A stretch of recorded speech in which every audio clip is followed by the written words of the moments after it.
നമസ്കാരം.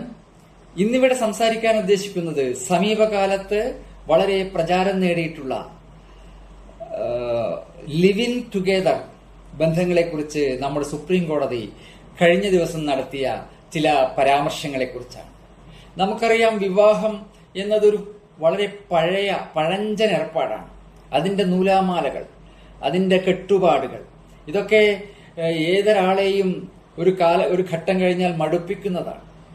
ആദിമകാലത്ത് അങ്ങനെ വിവാഹ ബന്ധങ്ങളൊന്നും ഉണ്ടായിരുന്നില്ല. മനുഷ്യർ സ്വതന്ത്രരായി ജീവിച്ചു. പിന്നീടാണ് സ്ത്രീ പുരുഷന്മാരുടെ തമ്മിലുള്ള ബന്ധം വ്യവസ്ഥാപിതമായത്, അതിന് നിയമപരമായ ഉറപ്പുണ്ടായത്. ഇപ്പോഴും അങ്ങനെ നിയമപരമായതോ അല്ലാത്തതോ ആയ നൂലാമാലകളും കെട്ടുപാടുകളും ഇല്ലാത്ത ബന്ധങ്ങളെക്കുറിച്ച് ആധുനിക മനുഷ്യൻ വളരെയേറെ ആഗ്രഹിക്കുന്നുണ്ട്.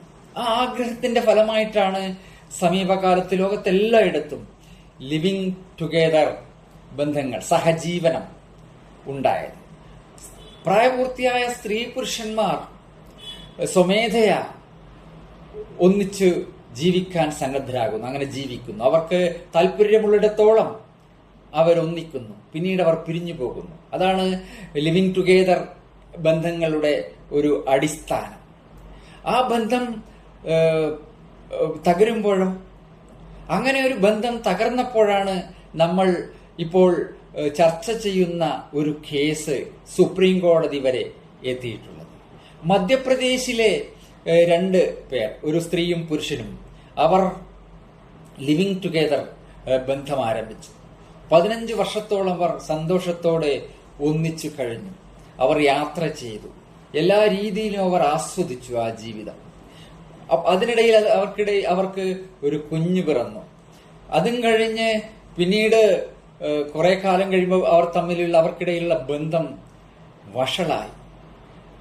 പുരുഷൻ പിരിഞ്ഞുപോയി വേറൊരു ബന്ധത്തിൽ ഏർപ്പെട്ടു. അപ്പോഴാണ് നിയമ നടപടിക്രമങ്ങൾ ആരംഭിക്കുന്നത്. യുവതി ഒരു പരാതിയുമായി നിയമാധികാരികളെ സമീപിച്ചു. അങ്ങനെ FIR ഉണ്ടായി. പുരുഷനെതിരെ നിയമ നടപടികൾ തുടങ്ങി. പുരുഷൻ അതിനെതിരെ ആ FIR റദ്ദാക്കാൻ വേണ്ടി ഹൈക്കോടതിയെ സമീപിച്ചു. ഹൈക്കോടതി വിധിയുണ്ടായി. ആ വിധിക്കെതിരെ അപ്പീലുണ്ടായി. അപ്പീലിലും വിധിയുണ്ടായി. ഒടുവിൽ ആ കേസ് ഡിവിഷൻ ബെഞ്ചിന് മുമ്പാകെ എത്തിയിരിക്കുകയാണ്.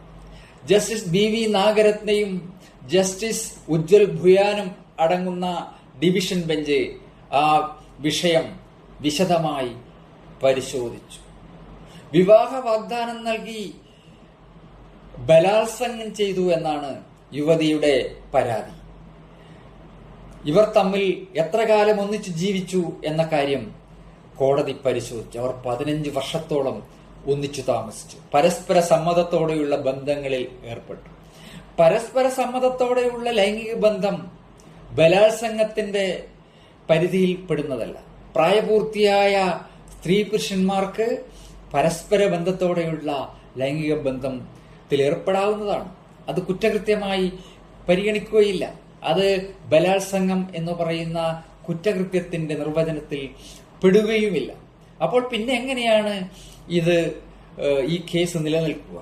ആ കേസ് നിലനിൽക്കുകയില്ല. ക്രിമിനൽ കുറ്റകൃത്യം നിലനിൽക്കുകയില്ല എന്ന് സുപ്രീം കോടതി ഡിവിഷൻ ബെഞ്ച് അസന്നിഗ്ധമായി പ്രഖ്യാപിച്ചു.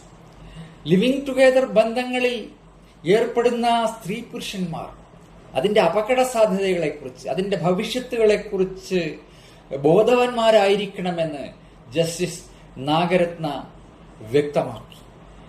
ഇത്തരം ബന്ധങ്ങൾ പരസ്പര സമ്മതത്തോടെ ആരംഭിക്കുകയും തുടരുകയും ചെയ്യുന്നതാണ്.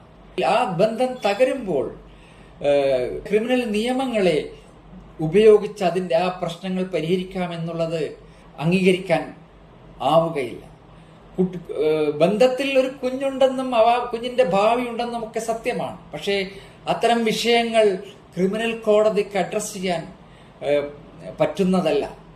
യുവതിക്ക് വേണമെങ്കിൽ സിവിൽ കോടതിയെ സമീപിച്ച് കുഞ്ഞിന്റെ ഭാവി സംബന്ധിച്ച പ്രശ്നങ്ങൾ ഉന്നയിക്കാവുന്നതാണ്. നഷ്ടപരിഹാരത്തിനുൾപ്പെടെ ആ നിയമ നടപടികൾ എടുക്കാവുന്നതാണ്.